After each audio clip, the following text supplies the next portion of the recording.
You about ready to get this show on the road, Billy? Let's make it happen. Turn your volume up a little bit on your microphone. I got it up. Can you hear me okay now? A little higher. Anyway, Yeah. that sounds good, I guess. I just want to make sure our audio is good. Let's get this on the road. What's up, Facebook? What's up, YouTubes? What's up, Twitter? That's right. It's me, Bobby C, and legendary VFL, Billy Ratliff. Billy, you have no idea. I hadn't talked to you all week since the Super Bowl. You know why I hadn't talked to you? Because I'm upset with you. Why not? You know why I'm upset? You have no idea, Billy, how confident I was giving up 3 points and taking Kansas City and going with the over. I tried to warn you, man. I tried very hard. And you know how and I even did some of them prop bets. I said somebody will hit 40, lost that one. I said Kansas City's first score was going to be a touchdown. I didn't even know they weren't going to score a touchdown. I knew that. No, you didn't. Now you're lying. You didn't know that. There ain't nobody in the country knew that Super Bowl was going to happen that way. But anyway, we're going to talk about that here in a minute because we got some bets to make.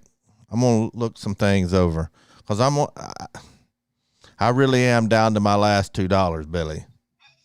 I left a few bucks in there so I could have something to gamble on the shows. Anyway, I got hurt on that. Anyway, I want to thank Blue Water Climate Control. They've helped us for a long time. They've got a lot of promotions going on. We're going to get into that in a little bit, but we want to thank Jeremy James down there at Blue Water Climate Control, veteran owned, locally owned. He's in the Navy on the USS Tennessee. He sponsors the show, helps us put out good Tennessee content, good Lady Vols content. I was going to have JC on the show, Jeff Coleman, your former teammate, but I guess Friday night was hard to get him on. I was going to kind of go over the Cold World podcast and what all he has planned there. But I hear we got some coaches that we're hiring. Tell everybody what you think about these coaches. I want to know. Fill me in because you're in Knoxville. I'm not right now. But what's going on the coaching hires? And then we're going to take some calls at 865-424-1342. You can go ahead and call in. You can listen to the show while you're on hold. But anyway, what's going on with the coaches, Billy? Well, like I said, I tell you about the only coach that I know that's over there that got on the staff, and that's one of my coaches I used to have back when I played at Tennessee, and that's Coach Gardner. Coach Gardner, a good guy, man. He's very oriented. He loves the guys. He knows how to get the guys together. He's what I call a player's coach.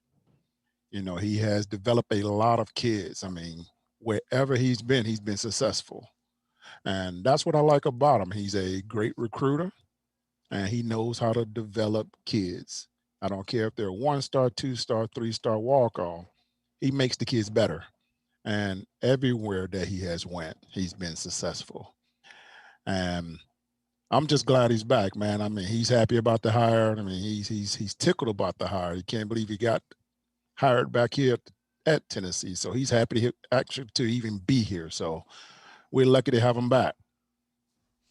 See, I didn't realize that he was coaching while you were there. Yes. What position was he coaching? He wasn't coaching D-line. That was Coach Brooks. No, I think he was tight end coach when he was here. Oh. But I think he did play at Auburn. I think he was a player at Auburn. He was a player somewhere. I haven't checked up on his wiki, but I'm pretty sure it was Auburn. I know he's coached there. So you like the hire? I love the hire. Is any hires you don't like?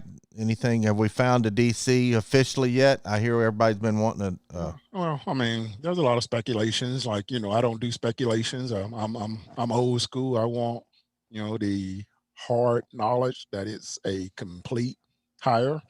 I don't like the he say, she say stuff or what they spitting out there online about the DC or the guys that are in favor of getting it, because I don't like it, because when you start putting names out there and then all of a sudden they say this guy didn't want it and all that. And I'm the same way when it comes with the recruits. I'm doing that with the coaches right now. Until they sign the dotted line, I don't know. I'm not talking about them. Yeah. Well, I'm going to give some shout outs on YouTube's, and then you can do Facebook. We got Justin Sanday checking in from Oklahoma, says, hello, Catfish and Billy. Matt Dummett says hello. Okie Brave says, hi, Billy and Catfish. Josh calls the plays. You don't need an offensive coordinator. I can't check Twitter. I don't know if you can, but go ahead and give some shout outs on Facebook, and let's fill these phone lines up. You can hear the show while you're on hold. We want to hear from you. That's what this show is about. We want to hear from you guys. I don't care what it is. We want to hear it. It's 865-424-1342. But give me some shout outs and read some comments over there. Mike Rabruzzi over here. He said, go Vols. Hey, how's it going, Mike? And we got Patrick Eady. He's always over here. He said, hello, all. And see Mark Taylor. He said, took the end of the week to get some good news about coaches. Hey, that's, we got to take our time and find the right guys to mix with these guys. I don't want to be in a hurry like we've always been and make the wrong hire again. Yeah. Let's see. Chuck Milton said, love you guys. Go Big Orange. Let's see. I said Paul Neighbors. He's on here. And Preston has to say, guys, love your show and go Big Orange. Yeah, Preston's always watching us. Mm-hmm. So is Patrick Eady. All these guys are. Ron Trito. I'm not sure if I'm pronouncing that right. He said, go Vols. Scott Hester, go Vols. Enjoy your show. Thank you, Scott. That's it. We got quite a few people over here watching right now. Actually got 40 people over here watching number 40. I like that. No, 40 people watching number 40. Can't beat that. Well, anyway, we got some announcements. That canvas print behind you, I'm gonna put it up here on the. I think I've got it somewhere. Let me see. That canvas print behind you, I'm gonna blow it up where people can see it. We're gonna be giving that away for the football season. There's several ways you can be entered into it. It's 6 foot wide, right, Billy, and 32 inches tall, and it's a canvas. It is nice. It don't look that big, but it really is that big. You can follow and like Volunteer Roadshow Facebook page. We also have another Facebook page. It's easy to find, Roadshow Locker Room. Like and comment on any of our videos or posts, sharing our post. That'll get you an entry. Joining our volunteerroadshow.com profile. It's free. That's going to be a way to enter. Subscribing to our main YouTube channel, Volunteer Roadshow. And then we're streaming live on our new live streaming channel called Roadshow Locker Room. We'll probably change the name to Volunteer Roadshow Live or something on that. But subscribe to that, comment in a video, in a live chat. Those are ways to get you entered. There's just all kinds of ways to get you entered. Tell all your friends about a Volunteer Roadshow. We've got Jeff Coleman doing a great show called Cold World Podcast. Alexis Hornbuckle, former Lady Vol basketball player and 2-time national champion. And something else I didn't know about Alexis, Billy. I don't know if you probably knew this. She was like defensive rookie of the year in the WNBA when she won when she won the title in, was it Detroit? Yes. Yeah, rookie of the year. Alexis Hornbuckle. Alexis good. When she came by and hung out with us in the studio, we should have took her out there on the basketball court. I didn't want to make her look bad, Bobby. Hey, if you could have beat her, then I could have beat her because I beat you in horse. Yeah, that's horse. Oh. But anyway, she does a lot of basketball training. They're doing a Lady Vols post-game show after every Lady Vols game and a Wednesday night stream called Buck and 2MC. That's her nickname. We've got several other shows. We've got More Important Issues. Landon and Caleb. They do a great job on Sunday night and Wednesday night. So check us out. Check all these shows out. Comment, share it, tell all your friends. And we've got more VFLs in the pipeline. I'm really wanting to make this the best video and audio production media for volunteers. That's my goal, and we're working hard on it. Check out our website. You can buy anything you want, orange and white on there, just about. Not quite as much as Hound Dogs, but we're working on it.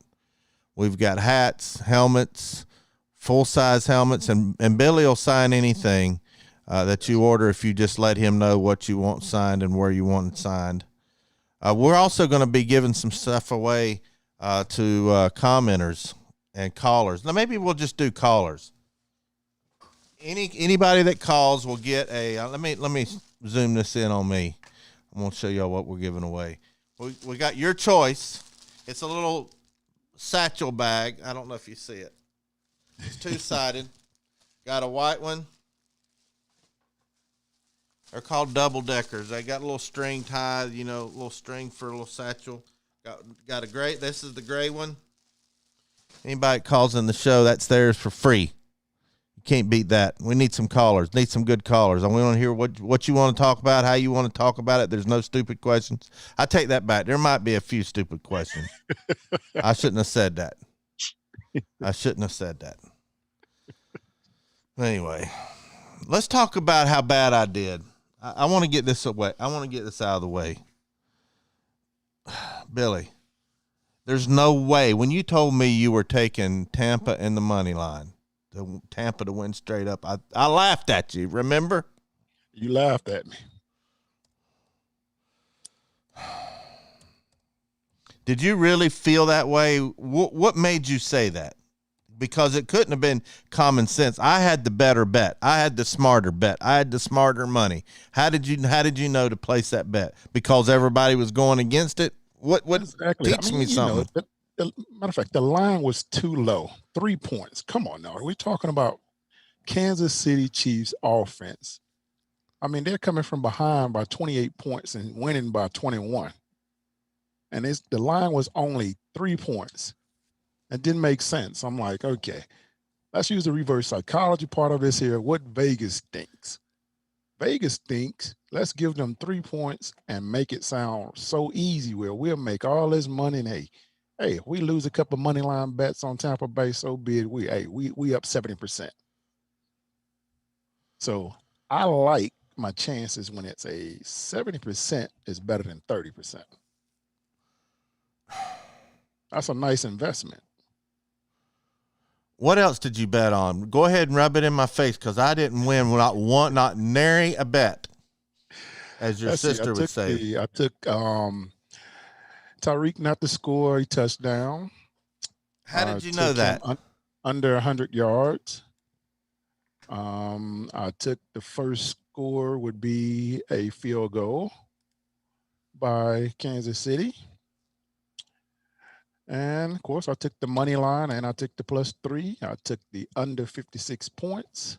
And that's right. You took the under. I thought that was I even loaded up to hedge my bets on the Kansas City -3. I said, one thing I do know for sure, without a doubt, was it was going over 55 points. Yes, you did. And I loaded up another couple dollars on that bet. I think I even put another $5 on that bet. Yeah, you probably did, Bobby. I'm like, I can't believe you keep doing that to yourself.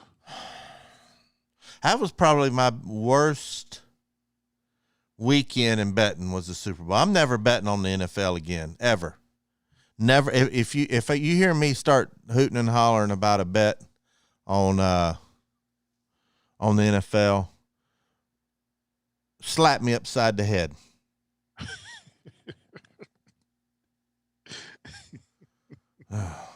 What do you think about our layout? Can you see our layout that I built today? Do you like it? Yeah, I like it. I'm sitting there looking at it right now. I actually like it. Just adding a few little things, make it look a little fresher. I got some comments over here on YouTube, and I know you've got some on Facebook. Let me read them over here. Oh, Chase is already running his mouth. He said, whatever Catfish bets, do the opposite. See what you've created, Billy? Oh, I mean, they are smart people, Bobby. They know the truth. They know it. If they want to win money or how you call it, rent money, just go against you. You got a better chance of winning if you bet against Catfish. I wasn't true that one weekend. And then see, I'll take that. One weekend out of 56. It's a good percentage for me. Yeah. We still need to get some callers, 865-424-1342. If you want one of these Tennessee bags, call in.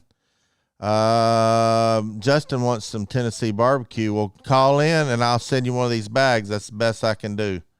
And Chase says he likes to lay out. Chase Talent, he always watches this.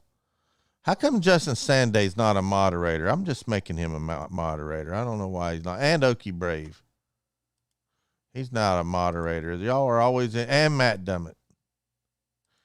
Y'all are always in here. I got to reward you guys that are always watching me. Chase says, missed you guys when I came home on leave. Whenever that will be, I'm going to have to meet y'all. Yeah, absolutely. Yeah, we'll make sure that happens. But what, you got any comments over on Facebook, Billy? I saw a few of them. And then we'll get this caller. Let's go back over here.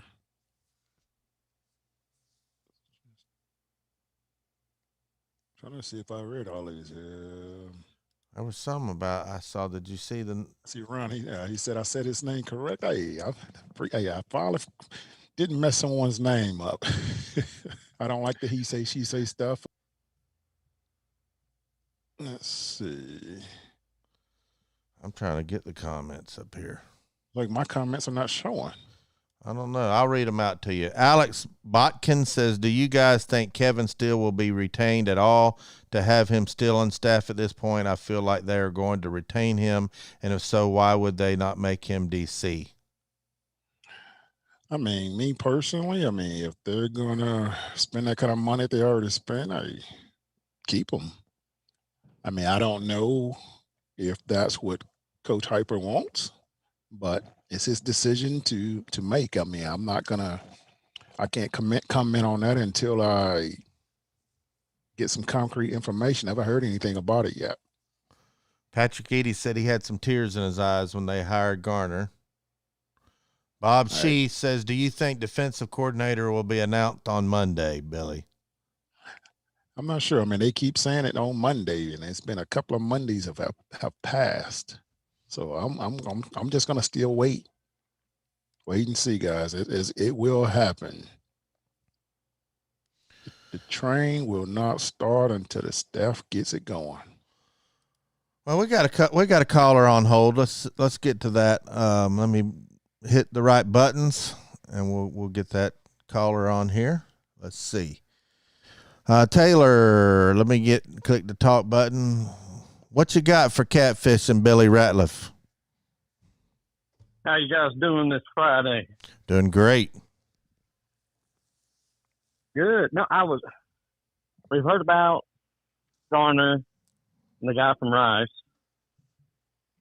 Now, when you go online, though, it shows both Casey Rogers and Conklin as our defensive coordinators. Is this just somebody messing with Wikipedia, or when you search up their names, that's what it pulls up in their bio? I don't know. Have you heard that, Billy? I haven't heard that yet. Where did you see this at? I went on. Went on my phone, went online like Google, and put in their names, and then it pulls up on their bio. That it says both of them are defensive coordinator at Tennessee. Wow. That Conklin left Wilford to become the defensive coordinator at Tennessee, and it says Casey Rogers is now the defensive coordinator at Tennessee. And I'm like, somebody messing with somebody. Yeah, I know that wiki that's pretty much done by anybody can put anything on wiki. What do you think about keeping Kevin Steele? Maybe making him defensive coordinator. Do you think he's defensive coordinator material? Anybody's a defensive coordinator, I think. Yeah. Except for Catfish. He would be a great defensive coordinator. I just can still, the fact that he's not the head coach now, and can he work with Heupel? Yeah. So what do you think about the Heupel hire? Have you got anything you want to say about that? We want to hear from you guys. I know it's too late to talk about it, but I do want to hear what Vol fans think. Well, I figured after all the searching got over with, that's who he was going to go back to, is who he felt most comfortable with. You know, he went his route, did the search. People either said no or not enough money or whatever the case may be, and he just had to go back to who he knew could right the ship for right now. You know, I think Heupel is that kind of person that's going to come in and create that, cultivate that atmosphere that they need there to win.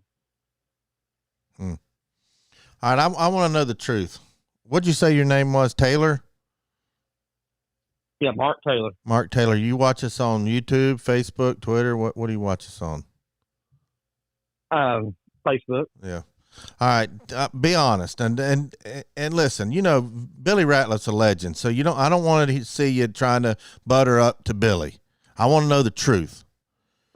Which was the smarter bet? Taking Kansas City -3 or Tampa on the money line? Not now, hindsight. I'm talking about before the game. What would you have thought was the smarter bet?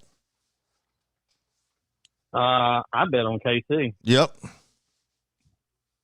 See? You know, I mean, Mahomes the whole time. I mean, he just wasn't playing like himself. You know, I mean, now we know he has to have surgery, but I mean, I'm not trying to say that was the reason. It's just that defense showed up for Tampa, and they just didn't find a way to overcome that, unfortunately. And they've been doing it all year. For some reason, they just couldn't do it in the Super Bowl. Yeah, I was disappointed. Not that I was probably more disappointed in Kansas City and the Super Bowl. I mean, would you have bet? I'd have bet everything I had, Billy, that Kansas City would have scored a touchdown. Oh, yeah. I think it's rigged. I think the whole thing's rigged. Yeah, everybody think it's rigged when they lose. No, I told you when you called me up before the game, we were talking. I don't remember, was it Saturday we were talking about sending out some packages, and then we started talking about the betting, and you told me you was taking the money line.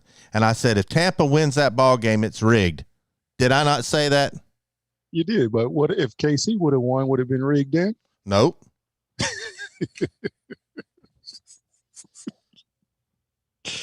Oh boy, I love it. I love it. They just can't let Peyton Manning have a record. Yeah, I think that's it. They hate Tennessee. ESPN everybody hates Tennessee. Well, caller, you got anything else you want to get off your chest, or you want to vent, or anything you want to say or ask? Don't ask me any betting advice because I don't have any. I didn't do any better myself, so. But no, I just enjoy you guys. I appreciate that. Enjoyed watching Billy growing up. Yep. He had a famous play, I think. I think he had one. He sure did. Something I don't remember. Yeah, he had a couple of good plays there. Yeah. I mean, if he could just find it and play it, that would be so awesome. Here, I got it right here. One timeout left. It's on my mixer. To go for the first down. There you go. Sterner lost the football. Oh my goodness!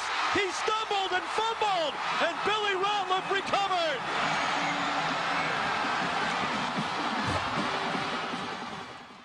Honestly, Billy, how long after the game did you hear that call or watch a highlight of that? Didn't you tell me it had been a long time? You didn't even watch the game? I mean, it was a long time before I watched that game. I mean, even the national championship game, I'm talking, 6-7 years. Really? Mm-hmm. Man. Wow. I remember I lost a lot of food when that play happened. Everybody did. Sitting there watching my food went flying everywhere. I get on to him all the time. I said, I was trying to get some clips of something, and I ran across the fumble that Billy recovered in the national championship game, and he did this little. He was trying to shake a little bit, but he couldn't shake. Have you ever seen somebody try to do a little shake but couldn't shake and hand the ball to the ref? That was Billy. I'm like, come on, man, you could have done better than that. Hey, it was called. You got to do it quick before the ref see you and get that 15-yard flag, and you be running your tail off on Monday. Is that what it was? Really? He'd have made you run for that? That's exactly what it was. You never saw me celebrating on camera. Well, at least getting caught by the refs. Hey, I still got the DVDs when they came out for that year. Yeah, wasn't that called like Destiny or something? And or I can't remember. They had Destiny, a series. yeah, and it's got the big T in there. Mm-hmm. Yeah, I've got that in my little trophy case there. We may play that on the channel one day. Just play series of that and just comment and react to them. It's sad that we got to go that far back, ain't it, Mark, to have any sort of glory. That's what's so sad. It is. And you thought we could have still built upon that after T left and everything and everybody else left. And you thought that would happen, but then Billy, I don't know if I've ever have a brain fart and have some bad coaches. I meant to ask Billy this. You know, Fulmer, the team was going down, and you always said it was a mistake for them to fire Fulmer. If they would have kept him as coach and not fired him, what do you think? Let's see, the 09, 10, 11, 12, if they kept him another 3 years, do you think he would have those were just anomalies the last couple of years? Why do you think it was a mistake to fire him? Oh, gosh, this is simple. Let's just put it this way here. All the man did was win. Top 5 recruiting class, top 10 recruiting class every single year. And, you have a bad year here or whatever, but when I told everybody that be careful what you wish for, that's something people always say, and you will miss those 9, 10 wins or 10, 11, 12, however many it was. You don't just fire someone that's 79% winning rate in the SEC and replace them with someone that had a 0 percentage. That's true. You're supposed to replace any great coach. If they retire or you fire them, you're supposed to replace them with someone better. So that's your biggest problem, is that they replaced him with somebody with 0 college experience. Is that your biggest problem? That's what pissed me off, just to be honest with you. You if you're going to replace them with someone, you go out there and find somebody that had been good, or coming out for NFL head coaching, or, they're in the ACC and been, just won the national championship or something. And you don't just hire someone that just haven't done anything. And that's what killed me with the whole hiring of someone that's never done it before. And, I mean, I'm a little bit, biased with it because that was my coach. But it's just when they took the hiring away from him or who he wanted to be on his staff or whatever, how this was, it changed a lot of stuff that happened over there. I mean, you don't replace. I mean, it still pissed me off that they let Coach Sanders go. If they were going to let my coach go, fire him, they should have fired him the year they got rid of Coach Sanders, which was the year before. True. What do you think the real reason was that they fired him? He spoke his mind. He didn't care about hurting anybody's feelings. And that's what's missing today in the coaching world or whatever, I mean, it sucks because the world or everything has gotten so watered down. Yeah. Well, Mark, I appreciate you calling the show. You got anything else before we go? No, not really. Like what he was saying about Fulmer. I mean, if you look back at majors, I mean, how many chances did he get? I mean, he didn't have a lot of 10-win seasons. You know, I remember some 7-5 scraping and scrounging to get wins and things like that. And then they hire Kiffin right after him, and it was almost like a slap in the face. Yeah, I can see that. I can see that. I don't know. We just got to get. It's like Leonard Little said on the show with Jeff Coleman the other day. I don't care who he is, what he looks like, where he's from, as long as he can win some ball games. And I'm with you there. Well, why don't you email Bobby C. It's easy to remember, Bobby C. at volunteerroadshow.com. Just say, hey, this is Mark, called into the show, and I'll send you the information to get one of these bags, your choice. And appreciate you calling. Appreciate that. Thanks for following us, and don't forget to subscribe to us on both of our YouTube channels, Volunteer Roadshow and Roadshow Locker Room, and that increases your chance to win that big old canvas behind Billy. And 6 foot by 32 inches. I sure will, guys. I appreciate it. All right, thank you. Thanks for the call, buddy. Thank you, guys. Y'all have a great one. Bye. All right, that was a good call. Speaking his mind. Anybody else? 865-424-1342. I seen some more comments. Have you been able to read the comments yet, Billy? Let's see. Right now, it's Michael Shadowwinds. Hey, that's my old boss back at Verizon, man. He said, "Who's going to be the DC?" I don't know, Mike. It's up in the air right now. I mean, if they're going to give all this money out, heck, I think I need to go over there and try it out and see if I can pan out. And at least if that's the case, let me become the ATM machine. At least I'll donate it back and find a new coach. Let's see here. Eric White, he said, "Go ahead and flex on it, Billy." I guess he's talking about when you played that, I think. Yeah. Bob Shetty, he said, "Billy Ratliff was a good dancer back in '98. Hey, the big man had plenty moves. You just didn't get a chance to see him." Alex Bakken, he said, "I was 8 when we won the Natty. I'm 31 now. We've been in the desert a long damn time." Yes, we have. It is dry. The well is dry. It is time to fill the well back up with some talent and get these coaches to build them up and start winning some ball games. But it's still going to take some time, guys. I mean, it is not going to be instant potatoes. It is going to be a process to happen. It's not easy, man. It's not easy. I mean, we're talking about the SEC now.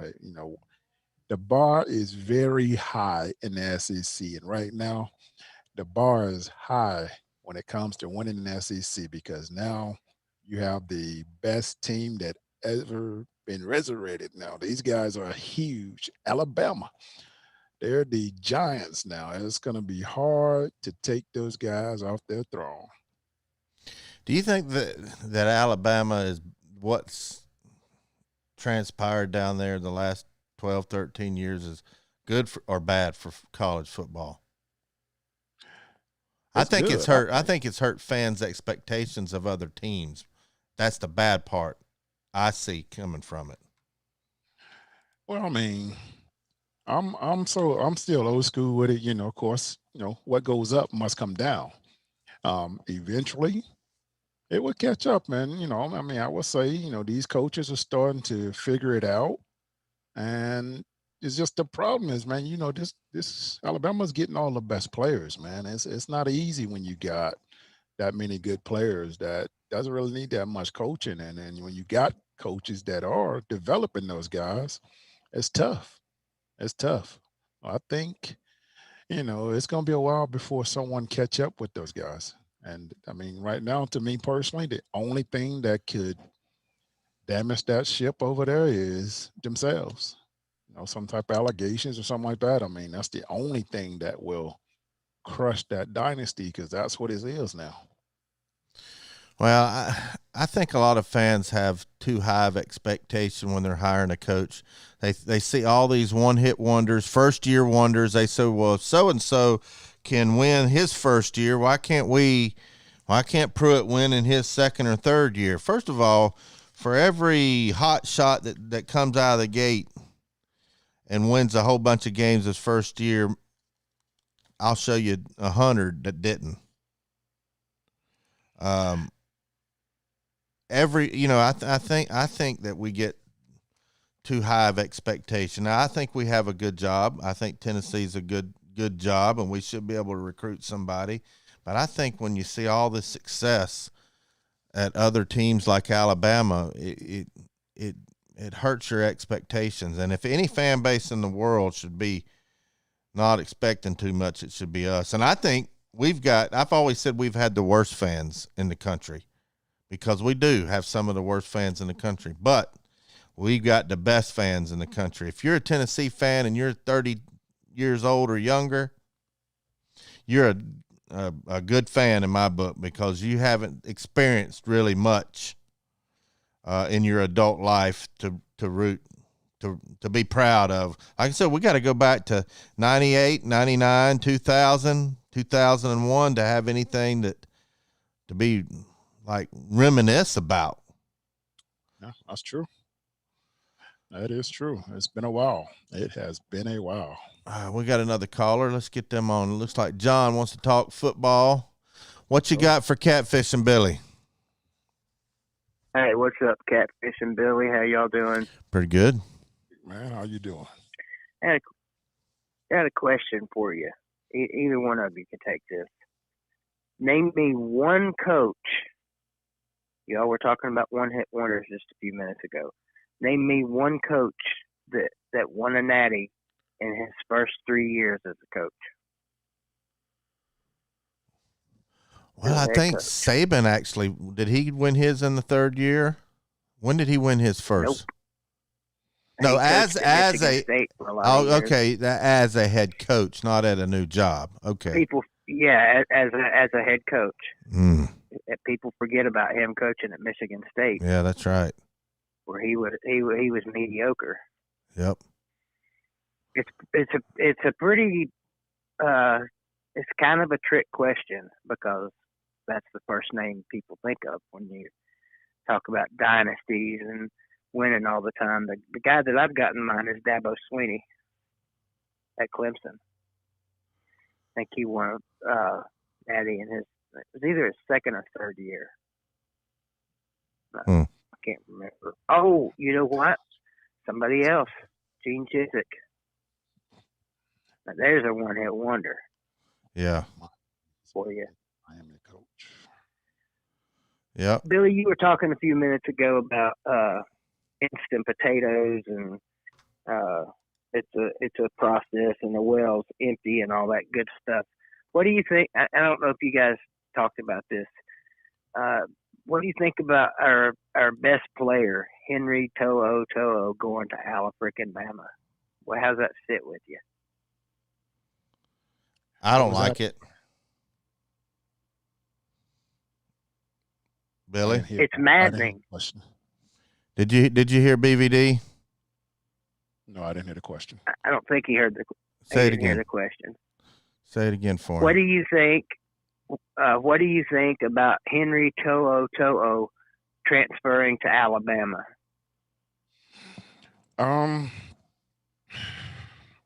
If that's the best place for him to go, he wants to go, let him go. I mean, I don't like the transfer portal the way it's been done, to be honest with you. I mean, the transfer portal is supposed to be, in a situation where the kid is, how would I say that?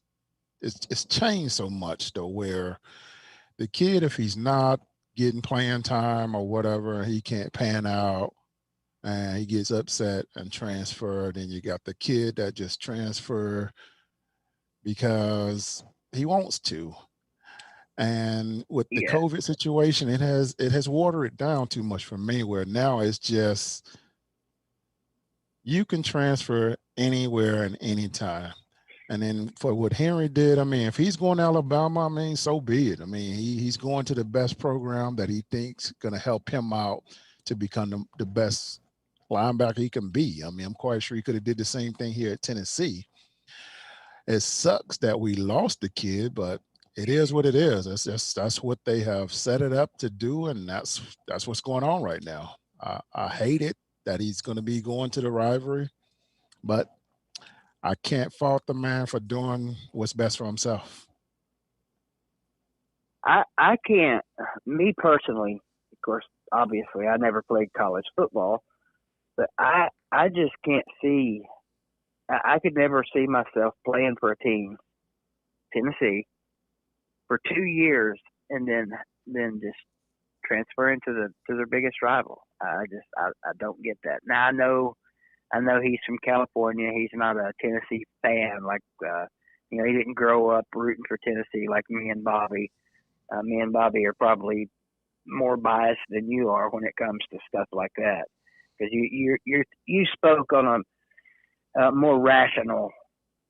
You gave a more rational answer than I would have if somebody asked me that question, because my answer came in my video. I didn't like it. I don't like it. I hate it when they go. I don't like it when they go anyway, but I get it. Sometimes the situation calls for, a kid having to transfer. But I couldn't understand it with him. I mean, 2 years he's played here. He's been our best defensive player. He's a team leader. And I just kind of felt like at the most crucial time he bailed on what teammates he had left. And maybe that comes from me just being a fan and not fully understanding, the brotherhood that you guys talk about all the time. I mean, you couldn't see, of course, you guys were a lot better, but you couldn't see Jeff Coleman transferring to Alabama, could you, when you guys were playing? Or Al Wilson, or, there's no way in hell Al Wilson would have ever transferred to Alabama. Well, I don't know. Go ahead. I'll tell you this here then. If that was, or if that did happen, let's just say hypothetical, when I played, and let's just say Peyton Manning transferred to Alabama. I'm just gonna be a little bit blunt with this situation. When I played, if Peyton Manning transferred to Alabama, just make sure Peyton Manning is gonna get his ass kicked when we see Alabama next year. Yeah. That's what it would have been. We would have gonna make sure Peyton Manning wish he would have never transferred, because he was gonna be on his back every single play. Yeah, and I don't, there's nothing we can do about it as fans. And I guess we'll just have to wait and see how the players react to it when Alabama rolls around this year. Anyway, I just wanted to call in and ask you guys that. Tell you, hope you have a good weekend. Enjoy listening to your show on Friday nights. And go Vols. We're not going to suck forever. We can't. We're just going to suck for a little while. Yep. All right, buddy. Why did it come up and say John? Did you not speak clearly when you talked to the screener? No. I'm sick. Come down with something pretty bad last night. My voice is not normal, so I'm all right, buddy. They probably just didn't understand my hate voice. Y'all have a great night. All right, we'll see, buddy. Yeah, I don't like that transfer portal either. I get it in some instances, but these players just aren't playing at Tennessee because they've got orange in their blood. Most players don't. I don't care what team you have. They're going to go play for that team because they think that team's going to give them the best opportunity to get to the next level, period. Well, that's what you're supposed to do when you first sign with a team, though. That's what when you come in and you sign a letter of intent, you expect to go win with that team. I mean, I never thought about, going to another school. I mean, the only time I ever thought about going to another school is when I felt like I was homesick and I wanted to go back home and get closer to my family. It wasn't, at that time, that's the only reason anybody ever transferred, or of course, if, they are not going to get any playing time whatsoever. They having a bad situation with coaches or anything. Now I get those situations, but I'm not transferring because I'm losing. Fix it. I wonder Stop what the losing. real reason was for him entering the portal, just because of the coaching change, and he felt like he wanted to get out. That is I understand that. Like, let's say if the coach that recruited you left and the guy that's been your coach by left, I get that. And then these new coaches come in and they're not even talking to you like you're the captain of the team or you was here last year, and they come in shouldn't and bring be. all their guys in. That's different. I mean, I can see that happening, but what he did and some of these other guys that transferred did is something that you don't supposed to do. I mean, you at least wait it out and see how it's going to happen, if it's going to fall in place for you. If the new coaches are going to come in and help you out and become more successful. And if it doesn't work out, hey, leave. I would at least gave the coaches a chance. Yeah. Well, I know most of the players on your team, there were a few legacy players or people from the state. Spencer Riley was one of them that I remember. He said he grew up a Vols fan. But most of them went there to get exposure or whatever, and I get that. But once you get to campus, would you say that's when the blood started flowing orange for most of the players, and where they had some loyalty, and it was like, these are my boys? I mean, that don't start until game one. Really? First snap of the game. When you realize that it is bigger than what you thought it was, all that changed, man. That's when you learn the legacies, you learn the rituals, you learn all the history. Once you learn the history and all that stuff, that's when you start realizing your VFL. I mean, it would be hard for me to be honest with you, if my son went to Alabama right now as a recruit, and He better not. I have to go to Alabama, but I'm not going to wear Alabama sweatshirt. I mean, I wear Alabama hat. Yeah, because that's your son. Yes. But I would never be converted in me and be like Road Tide. No, that wouldn't be me. Yeah. It would be for one player only. All right, we got a couple callers. Steven's up next. Let me get him, and then we got Bob. What you got for Catfish and Billy there, Steven? Hello? Yeah, what you got for us? Hello? Yeah, can you hear us? So with regard to coaching, Okay. can you guys hear me? Yeah, go ahead. Yeah, with regards to coaching, like I said, I know you guys said new coaches coming in and whatnot. Now, I do agree with that. The old coaches, there's been speculation that they're clapping the cheeks of the old players, and that's just creating frustration.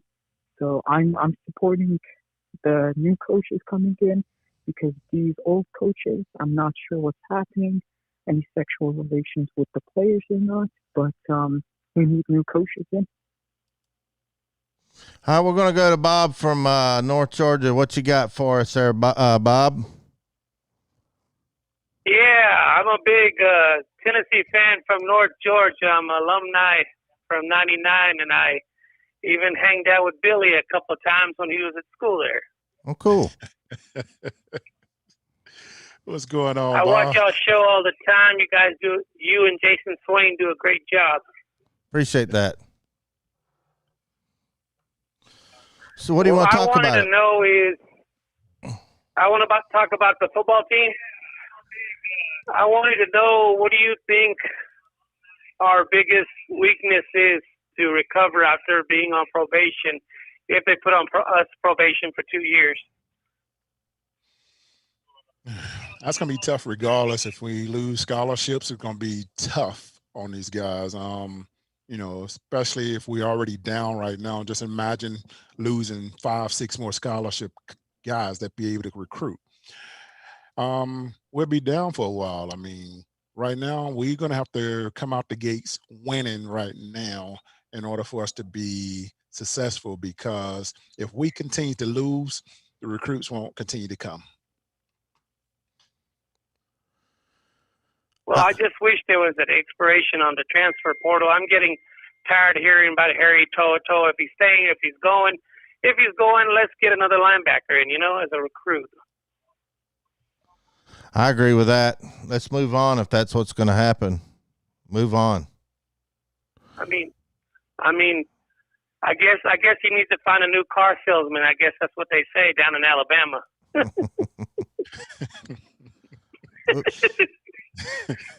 But Billy, you are right. It comes down to recruits. That's why Alabama keeps getting better. It's easy to recruit when you're putting players in the NFL like we used to do in the 90s. And when you're playing for national championships, you can recruit people great players a lot easier. I know when we had Terry Fair and we had Chad Clifton, Spencer Riley. I was there those days.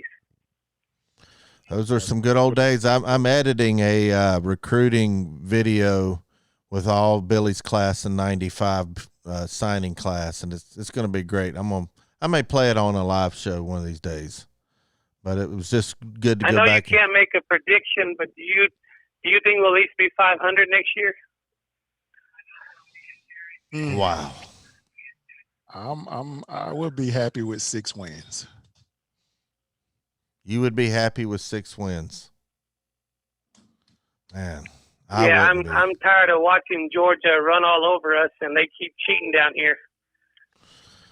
Yeah, I would be happy with 7 wins. I would be resigned that we didn't crap the bed with 6 wins. I wouldn't be ecstatic.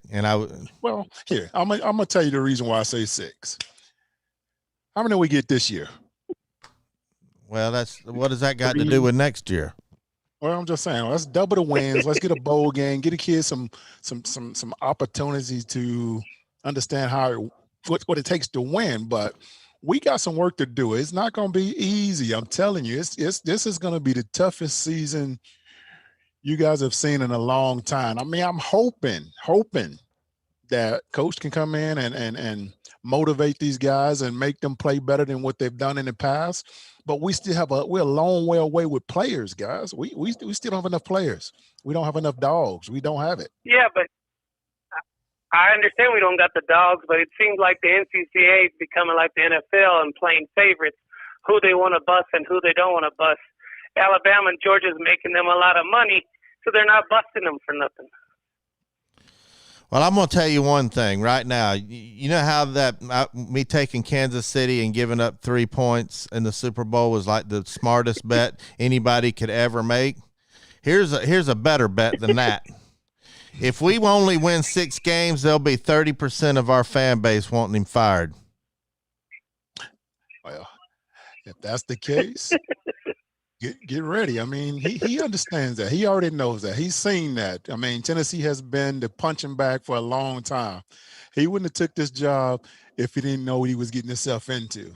Now, I'm not saying he should have been fired. I'm just saying that there'll be you'll start seeing them posts on Facebook when we get blowed out by Florida and Georgia and Alabama. Oh, fire him.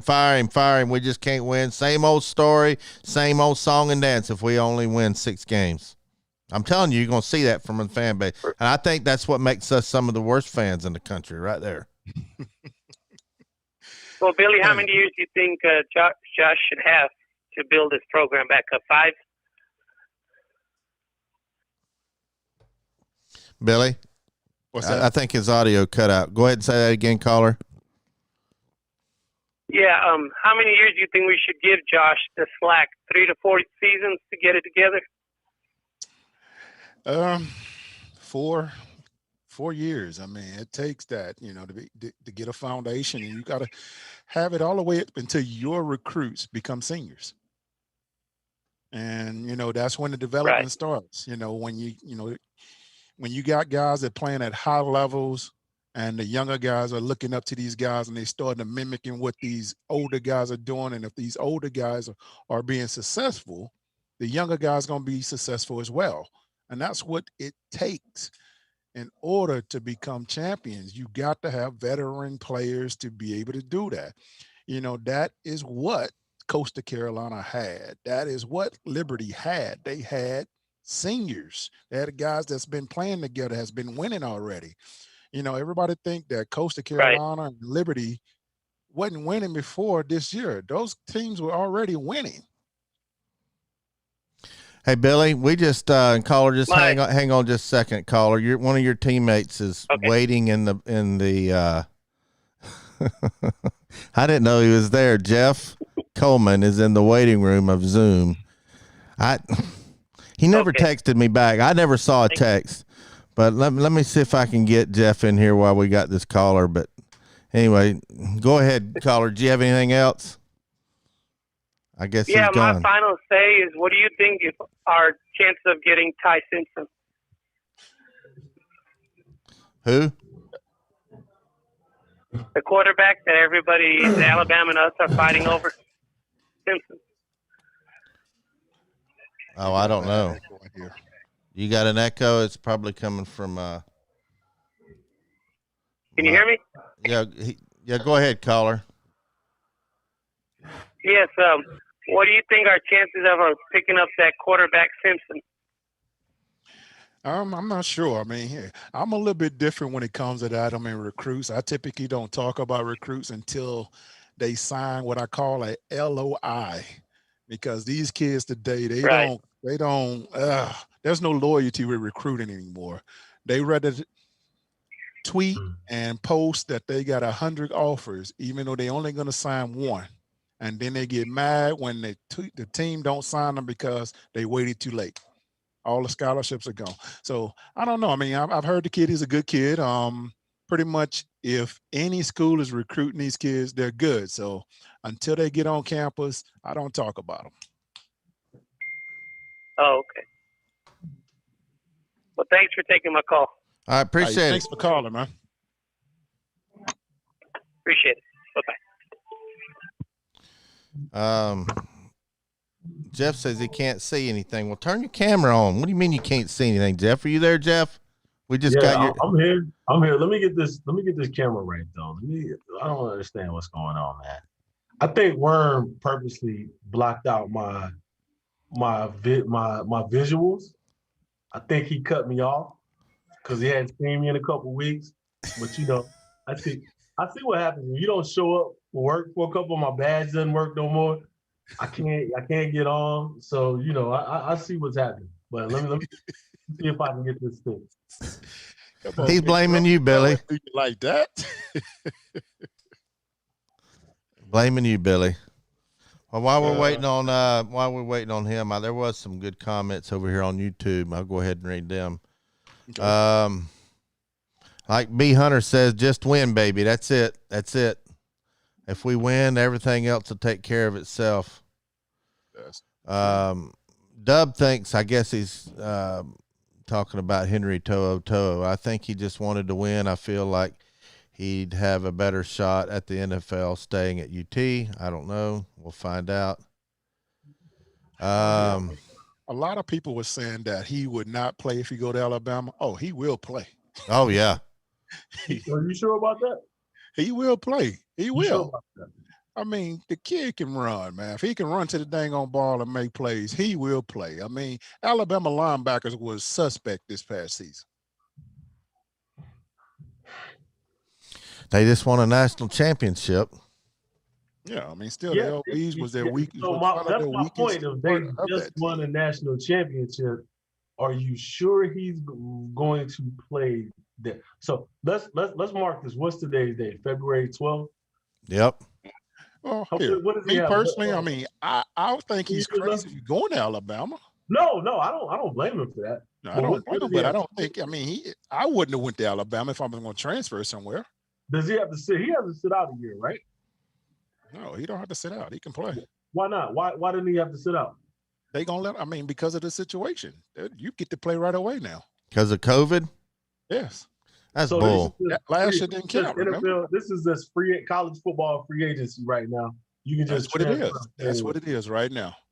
Okay. College free agency. All right. So this makes my bet or my premise with you even more substantial. So he's eligible to play right away.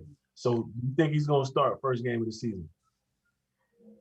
I mean, depending on how you go down and play, JC, I don't know. Yes or no? I know it depends on this. So do you think he's going to go from what you've seen from him and what you've seen from what they have? Do you think he's going to go down there and start? If he plays the way I've seen him play, based off the coaching he's got, yes. Okay. Where's your camera at? I can't see you. I can't put you up here where people can see you, Jason. Let me tell you, like, for instance here, this kid was a player that Alabama wanted too now. You know, he chose Tennessee because of the coach that was here. Yeah, he did. Like, he could have went to Alabama and he'd be in the same situation right now. He would probably be an All-American linebacker right now, getting coached with it. No, I'm not knocking the kid or anything else. That's not what I'm doing. But yeah, I know they recruit a lot of kids that go elsewhere, but that doesn't automatically mean they can come there and just jump in and play. I mean, I know what you're saying, but I can care less if he plays or not now. I just wish the kid the best. You know, if he went down there and if he do start, he start. I don't care. But I do know he has the talent to go play down there and start. How would you feel as a teammate if one of your teammates transferred to Alabama? JC, because Billy, we talked about that. I mean, you keep turning some camera on and off. I don't know what you're doing. There's a camera. Anyway. So, can you hear me? Yeah, we can hear you great. So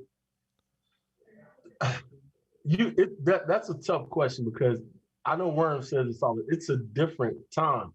I could not imagine transferring to or from Tennessee to Alabama.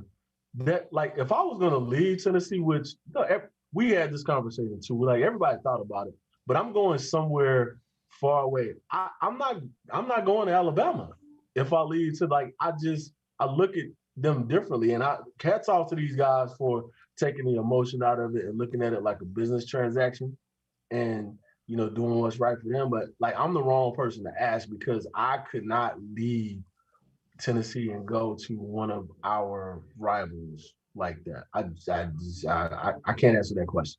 Didn't you say on the Co-World podcast, and everybody, this is Jeff Coleman, one of Billy's teammates, great VFL, when y'all were talking about Joey's time in Alabama, that one of the reasons you picked Tennessee was to beat Alabama, wasn't it?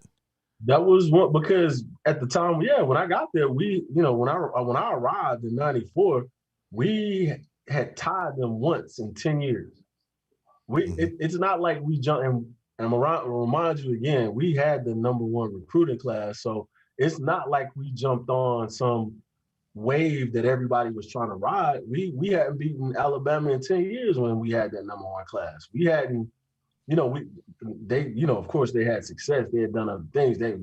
Our program was consistently good by the time we arrived, but there were certain things we hadn't done, and nobody was looking like, oh, I'm gonna just go to Alabama because they're beating everybody every year. That's just not. Again, Worm says it all the time. People will build different. It's just a little different situation right now. We got a question for Jeff in the YouTube chat. It says, ask Jeff if he considers a player that leaves Tennessee and goes to Bama a VFL. I think that's an obvious answer. Is it though? Because anybody that has been to UT, that put in the sweat, equity, the blood and tears, you'll always be a volunteer to a certain point. Like, if you go somewhere else after that, it's after you left UT. I mean, you're still a volunteer. You put in something. You put some type of effort into getting pushing our program forward. So, and again, I'm not going to knock these guys for leaving and going where they do. And yeah, he is, like, these guys, he did a lot for Tennessee. He put everything he had out there in that field for 2 years now. So of course, I'm not going to, who am I or anybody else to say you're not a volunteer anymore if that's what he claims. That's on him. If he still claims it, I'm not going to be the one to say, no, you're not. So it's up to the player whether or not he claims it or not. Yeah, if he claims it, I'm not knocking him for that. All right. Well, we don't know that he's claiming it at all, so we don't know that. I still have teammates that played when I came in that still claims, Tennessee. Like Sean Seabrook, like I know quite a Leland, few guys. like Leland Taylor. He didn't. That wasn't of his own choosing.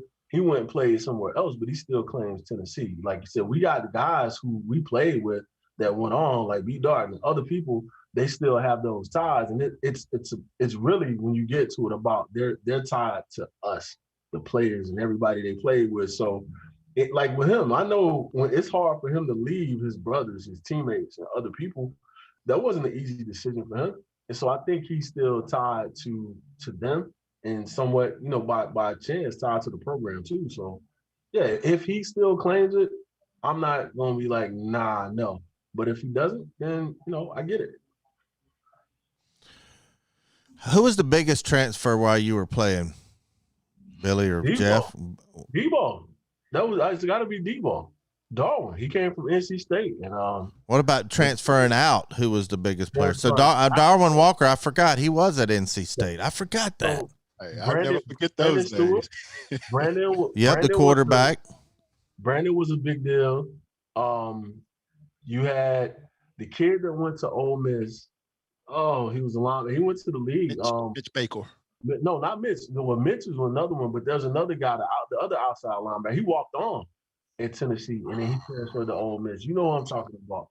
He went down there and balled out. He was, what's his name? Mitch was one, but it was another guy that went to Ole Miss too. I'm sorry, I can't think of his name right now. I hate that because I know him well, and I'm just losing it right now.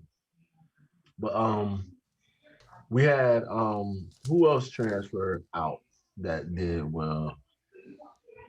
And you understand why Brandon Sturt transferred. I can understand that. I don't have a problem with that. Well, and I told this story too. If Brandon had been in his playbook as much, or even 75%, if he had been in his playbook 50 to 75% of what Peyton was in his playbook, he would have played before Peyton did. Because if you watched what they did on the field, like Brandon popped out to you more. Like Peyton had everything that Peyton saw, people saw Peyton that took him to the league, but his composure, the way he studied, his approach, all that stuff, he was like that as a freshman. But as a freshman watching this, you don't think about that. You see who pops out to me on the field. And that was more so Brandon than him. Brandon was like that guy, but Brandon played. Brandon was a freshman. He partied, he did whatever. He didn't pay attention. He didn't study. And it cost him. Like, it cost him the opportunity because I think Peyton was the third team. He was 14. Peyton might have been 14 because you had a couple guys like had to go down for them to even play. And he wasn't ready when the opportunity popped up. He just wasn't ready to go. Yeah, I always knew Brandon was gonna transfer. But anyway, what do you think about this defensive line coach, Garner? I didn't know he was at UT coaching when you were there. I didn't know that. So, yeah, he was on the other side of the ball, and it was like, and it's like with him, I don't care where you put him, like at whatever, because what he brings to the table, like his energy, his belief in the kids, wherever he is in the room, like he believes in his kids and he makes you believe in him because he's one of those coaches that he has your best interest at heart and he's trying to get the best out of you. He's kind of old school in a way. I'm pretty sure he's not going to change who he is. He pulls it out of you. It's like he's one of those guys that he's going to push you to the limits. You might not like him some days in practice, but he does it because he loves you and he wants the best from you. And he's had success everywhere he's been. He was successful before he came to UT. He was successful after he left there. So he's one of those coaches. And again, he has been I think he's been a DC at some point. I think he had a stint as that, but he's a great coach. He's one of those guys that knows how to coach. You can depend on whatever unit he's with. That's not going to be your problem. Is one of those things. Like, and they're going to be good. Either it just depends on how fast they're going to be good. They're going to be good under him. Well, do you got anything you want to get off your chest? and say to the people? I have a lot, like that's why I've been quiet. You know, you guys haven't said I've been working on some stuff, and like it's coming out. It's going. I'm gonna get it out before the end of the month. Actually, here shortly. It's just been a crazy couple weeks. It's been a crazy month. Like like Worm knows a lot of this behind the scenes stuff, and sometimes it's better to not say anything at all if you don't have anything good to say, or if you don't. I don't want to be negative, Nelly, and that sort of thing. So I've been kind of chilling out a little bit. But it's because we all get frustrated or we get passionate because we love our university, we love our football program, and we're not happy about a lot of things that's just directly football related. But it's a lot of the stuff that we're not happy about is bigger than football. It's like you see there's a lot of things going on at our university, and people are tired, people are mad, and I've learned to not be emotional when I speak. I try to be more calculated. So I've been gathering my thoughts and gathering my letting some things play out before I give an opinion about it. But yeah, it's but it all comes down to we all just want to see our program do well, but also do well the right way and do right by people, qualified people. That's what we want. Well, Billy and I talked about T. Martin last week, so I'm putting you on the spot. Mm-hmm. How do you feel about the T. Martin situation? A lot is said, and I'm not going to say what Facebook pages, but I'm friends with a lot of you guys, not just on Facebook, but I'm friends with a lot of VFLs, and I know how they feel. How did you feel about them not even offering T a job? And a lot of people have said that T has never been respected. I said T is never. I said that when we talked, because he hasn't been respected. He wasn't respected as a player. He wasn't respected when he tried to get into coaching. And people who know that story, they know what I'm talking about. When he tried to get into coaching after he was disrespected or not respected enough as a player, he was disrespected there. He had to go about it the hard way. T has paid his dues as a player, as a coach. Everywhere, every route that he's been, he's paid his dues.